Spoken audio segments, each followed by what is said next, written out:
अस्सलाम वालेकुम, मैं हूं फैसल तारड़। आज 7 अगस्त 2021 है और आज दिन है हफ्ते का। इस वीडियो के अंदर हमने अफगानिस्तान के हवाले से बात करनी है कि तालिबान ने कितना बड़ा सरप्राइज दिया है अशरफ गनी को, किस बड़े इलाके पर फतह हासिल की है, अफगानिस्तान के अंदर किस तरह बमबारी हो रही है, किन शहरों के अंदर तबाही हो रही है, पाकिस्तान के खिलाफ कौन सा खतरनाक खेल खेला जा रहा है।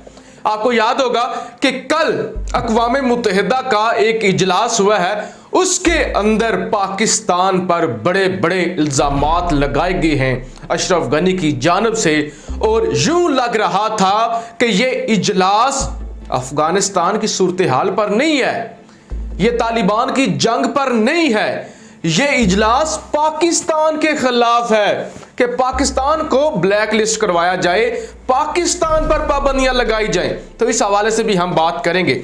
सबसे पहले मैं आपको बता दूं, 2 माह से मुसलसल अफगानिस्तान के अंदर जंग चल रही है अफगान फोर्सेस और तालिबान के दरमियान। हम देखते हुए आ रहे हैं कि तालिबान मुसलसल कामयाबियां हासिल कर रहे हैं, लेकिन अब जो सबसे बड़ी तालिबान ने कामयाबी हासिल की है अभी तक की, वो है अफगानिस्तान का एक सूबाई दारुल हुकूमत, यानी एक मुकम्मल सूबे पर कंट्रोल हासिल कर लेना। 2 माह में यह सबसे बड़ी कामयाबी है। अफगान तालिबान ने बड़ी प्लानिंग से काम लिया है। उन्होंने अफगान फोर्सेस को हेरात के अंदर, हिलमत के अंदर, लश्करगाह के अंदर, कंधार के अंदर, यहां पर उन्होंने अफगान फोर्सेस को एंगेज रखा। यहां पर मुसलसल अभी भी जंग चल रही है, पहले भी चल रही थी।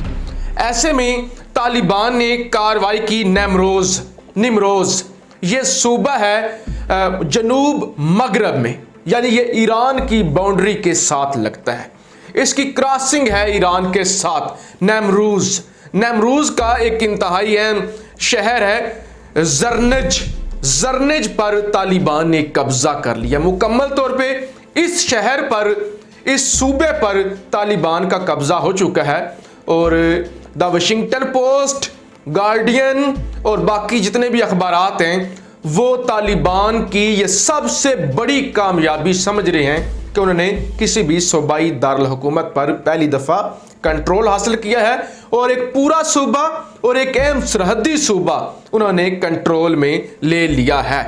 अब तालिबान पहले बड़ी प्लानिंग से काम कर रहे थे और उन पर तनकीद हो रही थी।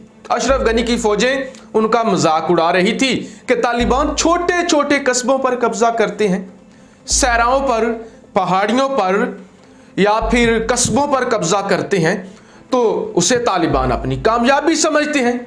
वो खुश थे, लेकिन तालिबान की यह भी एक प्लानिंग थी कि जितने भी बड़े सूबे हैं ना, जितने भी बड़े शहर हैं, उनके मज़ाफ़ात को पहले फतह किया जाए, जो सराउंडिंग्स हैं उनको फतह कर लिया जाए, तो उस शहर की तरफ आने वाले तमाम रास्ते, तमाम मदद बंद कर दी जाए। और अशरफ गनी इसको मजाक समझ रहा था कि देखें जी, ये गांव पर कब्जा कर लिया, एक कस्बे पर कब्जा कर लिया, ये कौन सी कामयाबी है। अब गनी के पास सिर्फ एक ऑप्शन बचा है, सिर्फ एक ऑप्शन, फजाई कार्रवाई करना, एयर स्ट्राइक करना। और एयर स्ट्राइक भी कैसे करें? तालिबान के जितने भी कमांडर हैं, जितने भी जंगजू हैं, उनका फोकस ही इस वक्त आसमान पर है, उनकी नजरें ही आसमानों पर हैं। उन्होंने तोपें फिट की हुई हैं, उन्होंने रॉकेट लॉन्चर जो हैं वो फिट किए हुए हैं कि जैसे ही हमें कोई हेलीकॉप्टर नजर आए या हमें कोई तैयारा नजर आए, हम उसको फायर कर दें। लिहाजा यह भी एक बड़ी रिस्क है, क्योंकि तालिबान के पास ऐसे मिसाइल हैं, ऐसे रॉकेट्स हैं जो हेलीकॉप्टर को या किसी भी तैयारे को गिरा सकते हैं। ये तालिबान के पास टेक्नोलॉजी है। अब जिस सूबा निमरोज और उसके शहर जरनिज को फतह कर लिया गया है, और उसकी जो मुकम्मल तौर पे हवाई अड्डा है, एयरपोर्ट जो है, जरनिज का जो एयरपोर्ट है, एक वीडियो जारी की गई है तालिबान की जानिब से। उस वीडियो में यह दिखाया गया है कि तालिबान ने एयरपोर्ट पर भी कब्जा कर लिया है।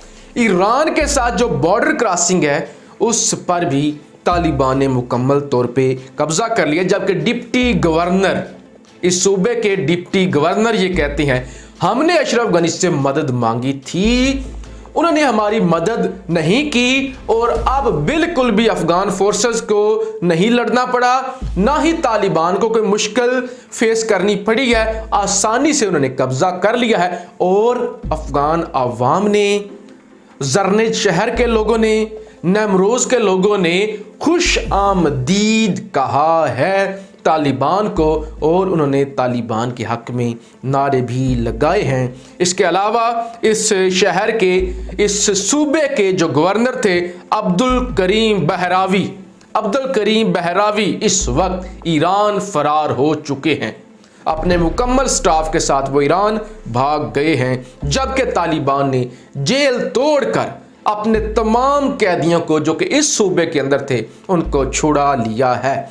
जबकि एक और सूबा है जोज़ेजान और इसका भी एक शहर है शबरगान। ये शहर भी बहुत फेमस है क्योंकि यहाँ पे है अब्दुल रशीद दोस्तम। इसकी भी अपनी एक मलिशिया है। इसकी भी जैसे इस्माइल खान हेरात वाला, उसकी एक अपनी मलिशिया है ना, इसी तरह से अब्दुल रशीद दोस्तम की भी अपनी मलिशिया है। ये एक कमांडर रह चुका है अफगान फोर्सेस का अफगानिस्तान के अंदर और इसके अलावा ये नायब सदर भी रह चुका है अब्दुल रशीद दोस्तम। इसके भी तालिबान के साथ अच्छे ताल्लुकात थे और तालिबान ने हमेशा इसकी मदद की, लेकिन अब ये अफगान फोर्सेस के साथ है। इसके महल पर भी तालिबान ने हमला किया शबरगान के अंदर और ये भागने में कामयाब हो गया है। और इस वक्त सबसे ज़्यादा जो शदीद लड़ाई है इसी शबरगान के इलाके में हो रही है कि हर तरफ बमबारी है, धुआं ही धुआं है, आग ही आग है। यह खुद अफगानी मीडिया क्लेम कर रहा है। और फिर अब्दुल रशीद दोस्तम का जो कमांडर था इस इलाके का, जो सबसे बड़ा कमांडर था, उसको भी कमांडर महराज उसका नाम था, कमांडर महराज को भी तालिबान ने मार दिया है। और इसके अलावा जो तबाही मची हुई है हिलमत के अंदर, लश्कर गाह के अंदर, वो अभी भी मची हुई है। लोगों के घर तबाह हो चुके हैं, सड़कों पर हलाकतें हैं, हर तरफ लाशें बिखरी हुई हैं, दुकानें जल चुकी हैं, मार्केटें तबाह हो चुकी हैं और लश्कर गाह के लोग जो हैं अब ना तो शहर से निकल सकते हैं और ना वो शहर के अंदर रह सकते हैं। इस तरह उन पर जुल्म किए जा रहे हैं। तो ये अफगानिस्तान की इंटरनल सूरत हाल थी जो मैंने आपके सामने रख दी कि तालिबान जो हैं वो अब नहीं रुक रहे, किसी को भी माफ नहीं कर रहे। लेकिन ये नमक हराम पाकिस्तान को माफ नहीं कर रहे, तालिबान इनको नहीं माफ कर रहे। ये बजाय तालिबान के लड़ने की, अपनी हुकूमत बचाने के, अपने लोगों को बचाने के, ये पाकिस्तान को नहीं बख्श रहे। अक़वाम मुत्तहिदा का जी कल सिक्योरिटी काउंसिल का इजलास होता है। अब उस सिक्योरिटी काउंसिल के इजलास में क्या डिस्कस होना चाहिए था कि जी तालिबान ये कर रहे हैं, ऐसा हो रहा है, हमारे अंदर की सूरत हाल इतनी गंभीर हो चुकी है, दुनिया हमारी इमदाद करे। ऐसा कुछ भी नहीं हुआ। पूरे इजलास के अंदर ऐसा हुआ ही कुछ नहीं, पाकिस्तान डिस्कस होता रहा। ऐसा लग रहा था जैसे पूरा इजलास ही पाकिस्तान पर है कि जी पाकिस्तान और चीन असला देते हैं, तालिबान को खुलकर देते हैं, पाकिस्तान मदद करता है, पाकिस्तान तालिबान के पीछे है, पाकिस्तान के पास रिमोट है, पाकिस्तान कंट्रोल करता है तालिबान को। अगर आज अफगानिस्तान के अंदर तबाही है तो पाकिस्तान जिम्मेदार है। आप इंडिया से पूछ लें, आप मोदी से पूछ लें, ऐसा है कि नहीं? ऐसे ही है, पाकिस्तान सब कुछ कर रहा है, लिहाजा पाकिस्तान को रोका जाए, पाकिस्तान पर पाबंदियां लगाई जाएं, पाकिस्तान को लगाम डाली जाए। जबकि अक़वाम मुत्तहिदा ने कहा कि भैया आप इल्ज़ाम लगा रहे हैं तो आप सबूत दें।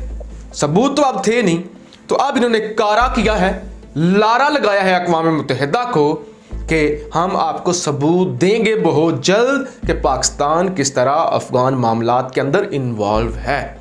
तो एक जानब ये पाकिस्तान को ब्लैक लिस्ट करवाना चाहते हैं, पाकिस्तान पर पाबंदियां लगवाना चाहते हैं, पाकिस्तान को दुनिया में बदनाम करना चाहते हैं। दूसरी जानब ये पाकिस्तान के अंदर पनाह भी लेना चाहते हैं, पाकिस्तान के अंदर महाजर भी भेजना चाहते हैं। दूसरी जानब ये पाकिस्तान से मदद भी लेना चाहते हैं। दूसरी जानब ये पाकिस्तान से कहकर तालिबान के साथ मुज़ाकरात भी करना चाहते हैं। तो इतने नमक हराम लोग आपने तारीख में नहीं देखे होंगे जो आपसे काम भी लेना चाहते हैं, आपको इस्तेमाल भी करना चाहते हैं, लेकिन जब आप इस्तेमाल नहीं होते आप मुंह तोड़ जवाब देते हैं, आप साफ इनकार करते हैं, आप एब्सोल्युटली नॉट कहते हैं, तो फिर ये नमक हराम आप ही के खिलाफ आलमी महाजों पर आपको बदनाम करते हैं। लेकिन इनका वक्त ख़त्म हो चुका है।